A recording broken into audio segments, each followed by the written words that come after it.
찬송가 28장 복의 근원 강림하다 같이 찬양하시겠습니다. 복의 근원 강림하사 찬송하게 하소서. 한량 없이 자비하심 증량할 길 없도다. 전사들의 찬송가를 내게 가르치소서. 구속하신 그 사랑을 항상 찬송합니다.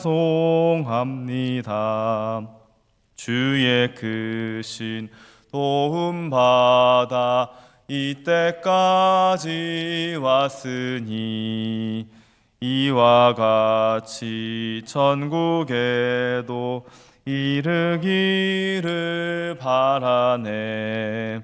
하나님의 품을 떠나 죄에 빠진 우리를 예수 구원하시려고 보혈 흘려 주셨네. 주의 귀한 은혜 받고 일생 빚진 자 되네. 주의 은혜 사슬 되사 나를 주께 매소서. 우리 마음은 연약하여 범죄하기 쉬우니 하나님이 받으시고 천국인을 치소서. 아멘. 오늘 함께 나누실 하나님 말씀은 욥기서 38장 1절부터 11절 말씀입니다.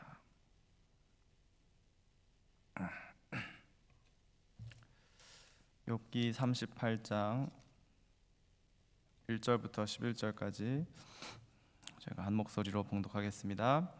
그때에 여호와께서 폭풍우 가운데에서 욥에게 말씀하여 이르시되 무지한 말로 생각을 어둡게 하는 자가 누구냐. 너는 대장부처럼 허리를 묶고 내가 내게 묻는 것을 대답할지니라.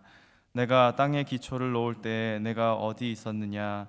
내가 깨달아 알았거든 말할지니라. 누가 그것의 도량법을 정하였는지 누가 그 줄을 그것의 위에 띄었는지 내가 아느냐. 그것의 주추는 무엇 위에 세웠으며 그 모퉁이 돌을 누가 놓았느냐. 그때 새벽별들이 기뻐 노래하며 하나님의 아들들이 다 기뻐 소리를 질렀느니라. 바다가 그 모태에서 터져 나올 때에 문으로 그것을 가둔 자가 누구냐.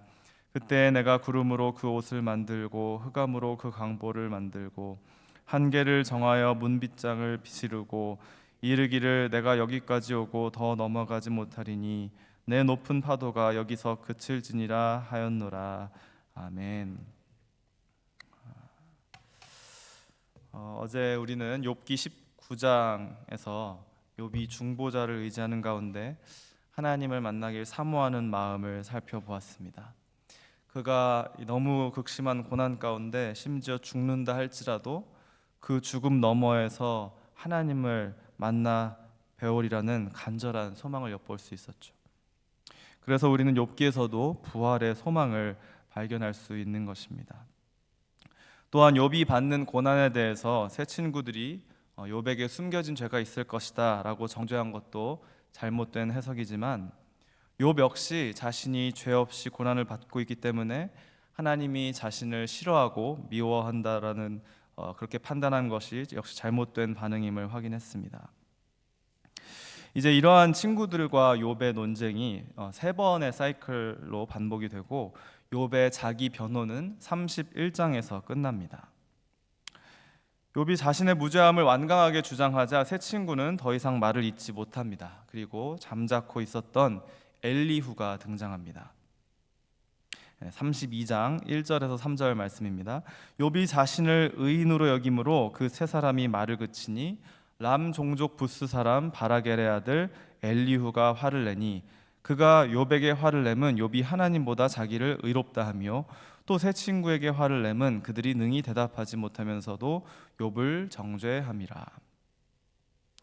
그리고 이제 32장부터 37장에 이르기까지 이 엘리후는 욥을 꾸짖으며 하나님의 크심과 전능하심에 대해 선포합니다. 내가 그대에게 대답하리라. 이 말에 그대가 의롭지 못하니 하나님은 사람보다 크심이니라. 하나님께서 사람의 말에 대답하지 않으신다 하여 어찌 하나님과 논쟁하겠느냐. 하나님은 한 번 말씀하시고 다시 말씀하시되 사람은 관심이 없도다. 하나님은 높으시니 우리가 그를 알 수 없고 그의 횟수를 헤아릴 수 없느니라. 이 엘리후에 대한 해석은 학자들마다 견해가 갈립니다. 어떤 사람은 엘리후가 새 친구랑 비슷한 그런 종류였다. 혹은 새 친구만큼은 아니지만 욥에게 그다지 도움이 된 친구는 아니었다. 또는 엘리후를 하나님의 예언자였다. 하나님에 대해서 충분하게 아주 분명하게 선포한 하나님의 예언자였다라는 의견도 있습니다. 이제 나중에 42장에서 하나님이 욥에게 엘리후를 제외한 세 친구만을 위해 번제를 드리라고 하는 것을 볼 때, 그다음에 엘리후의 말과 하나님이 친히 자신을 드러내시는 그 말씀을 비교해 봤을 때 엘리후를 하나님의 예언자로 보는 것도 무리한 해석은 아니라고 여겨집니다. 왜냐하면 이제 37장에 가면은 엘리후가 폭풍 속에서 말씀하시는 하나님에 대해서 언급을 하는데, 바로 그 다음 38장 하나님이 폭풍 가운데서 욥에게 직접 말씀하시기 때문입니다. 어쨌든 오늘 본문 38장은 그동안 사람들의 말, 사람들의 해석이 있었다면은 이제는 드디어 하나님이 친히 말씀하시는 장면입니다.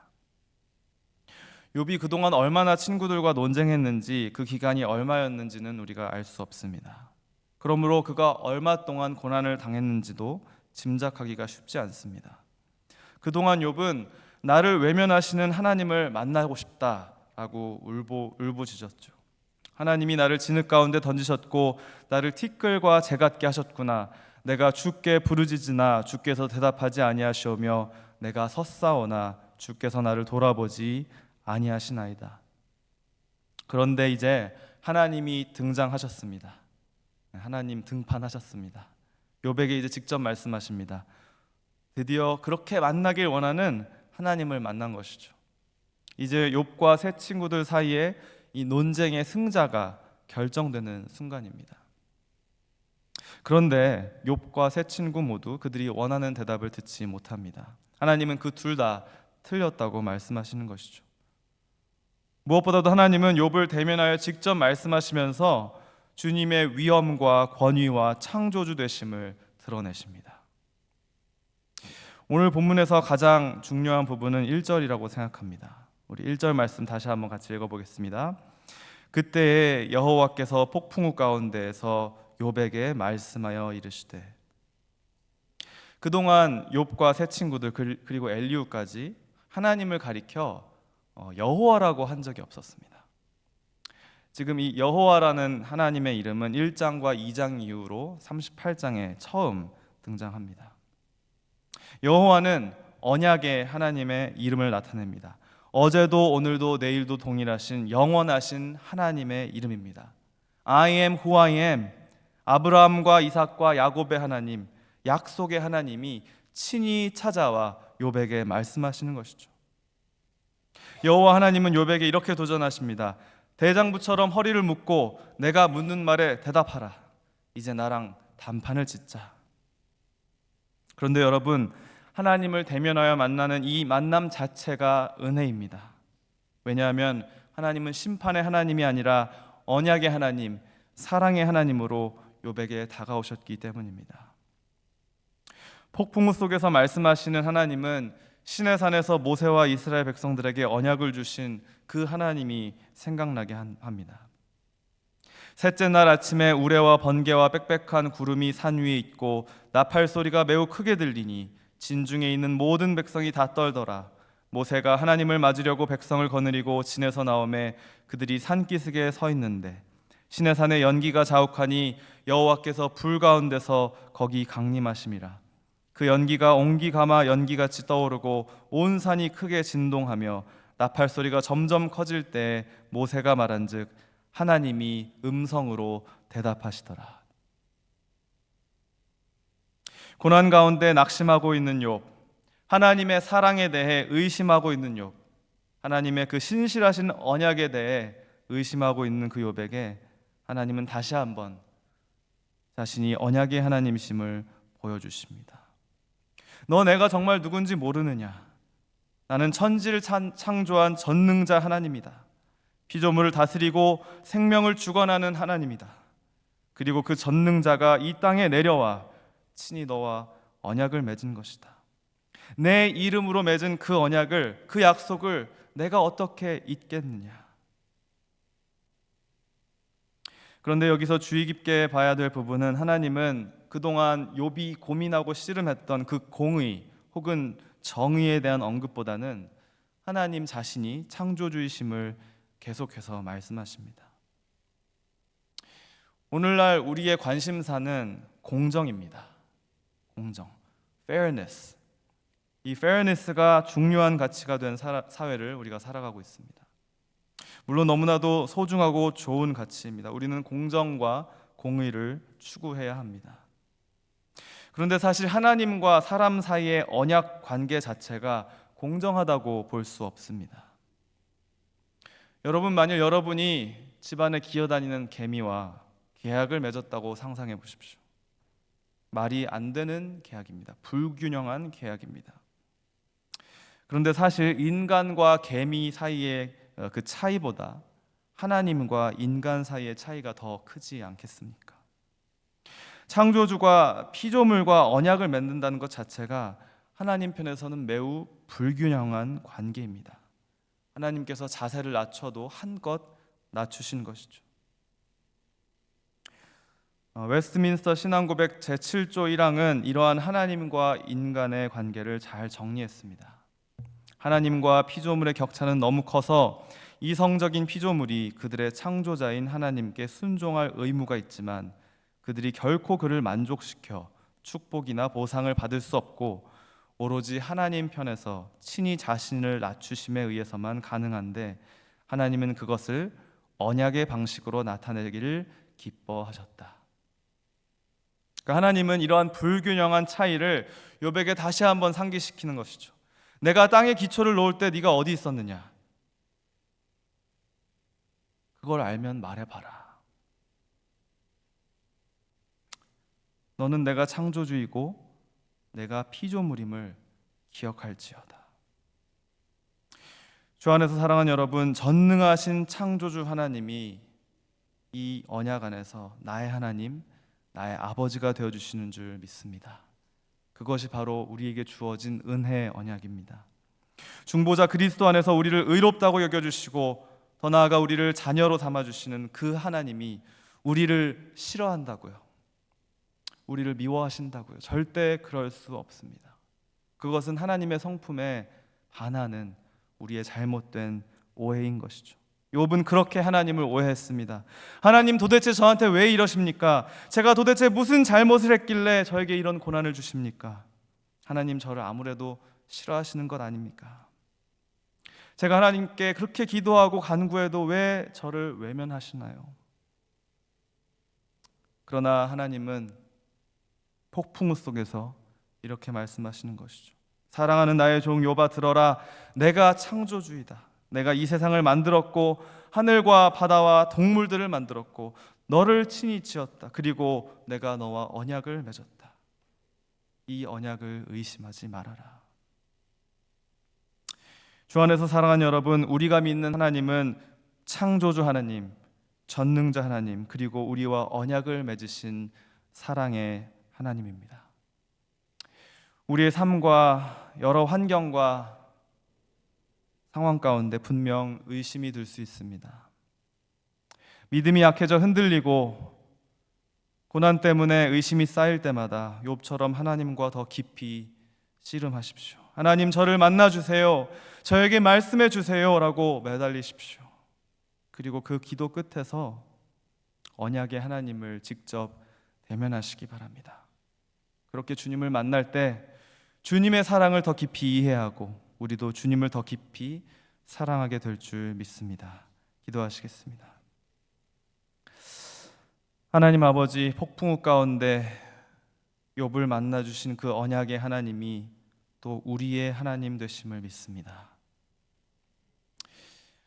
특별히 우리 교회 안에 여러 고난 가운데 고통받는 성도님들에게 주님 친히 찾아가 주시고 말씀해 주셔서 주님의 사랑의 그 언약의 신실하심을 다시 한번 드러내 주시옵소서. 하나님, 저희들이 믿음이 흔들릴 때마다, 의심이 들 때마다 그것으로 끝나는 것이 아니라, 불평과 불만으로 끝나는 것이 아니라 주님을 붙잡고 주님을 만나기 원하는, 주님을 만나러 그 자리에 나아갈 수 있는 저희들 될 수 있도록 은혜를 더해 주시고, 그 기도 끝에 주님의 음성을 듣는 은혜 또한 허락하여 주시옵소서. 하나님, 이 시간 또 여러 기도 제목을 들고 주님 앞에 나아옵니다. 언약의 하나님, 우리 중보자 예수 그리스도를 의지하며 나아가는 이 기도의 자리 가운데 주님께서 함께하여 주시고 친히 응답하여 주시옵소서. 주께서 우리 모두에게 욥에게 주신 그 응답과 같이 친히 응답해 주실 줄 믿고 모든 것 감사드리며 살아계신 우리 주 예수 그리스도의 이름으로 기도드립니다. 아멘. 하늘에 계신 우리 아버지여, 이름이 거룩히 여김을 받으시오며 나라가 임하시오며 뜻이 하늘에서 이루어진 것 같이 땅에서도 이루어지이다. 오늘 우리에게 일용할 양식을 주시옵고 우리가 우리에게 죄 지은 자를 사하여 준 것 같이 우리 죄를 사하여 주시옵고 우리를 시험에 들게 하지 마시옵고 다만 악에서 구하시옵소서. 나라와 권세와 영광이 아버지께 영원히 있사옵나이다. 아멘.